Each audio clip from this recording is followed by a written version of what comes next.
now they're proposing more staffing cuts so that it will be virtually impossible to meet its mission and meet its own standards. What we're trying to do is let the public know that something is treasured, constitutionally mandated, a real public treasure and service is in jeopardy. So we need the public to become aware of this, because if they ever announced that the Postal Service was going to cease next week or next month, there'd be a hue and cry. The public wouldn't let it happen. So the Postal Service knows this. Those in Congress that want to privatize know this, and business that wants to get their hands on our work know this. So they've employed the strategy of death by 1,000 cuts. And what they're trying to do is poison the service from within, make it obsolete, try to make it so that it's irreparable.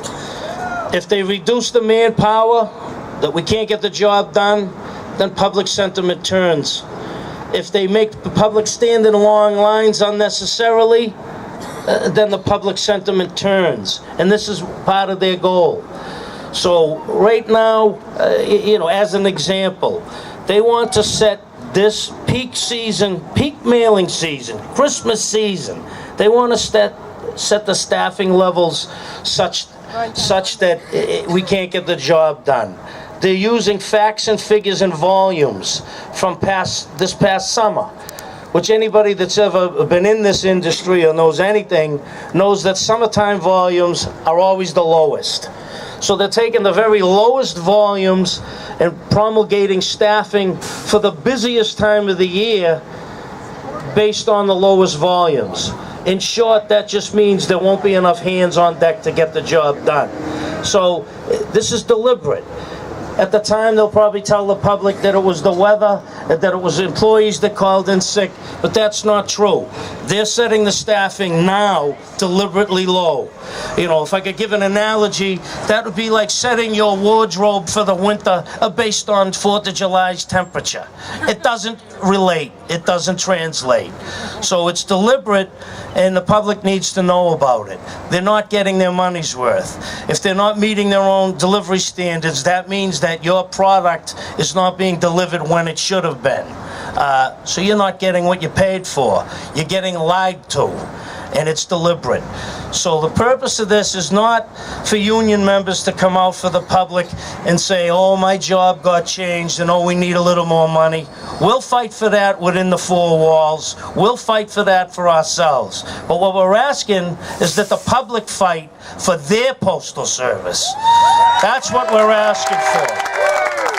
We can win our battles, but this is a battle that needs to take place publicly, starting with local elected officials and right up through Congress. The public needs to let them know they're not going to stand for it.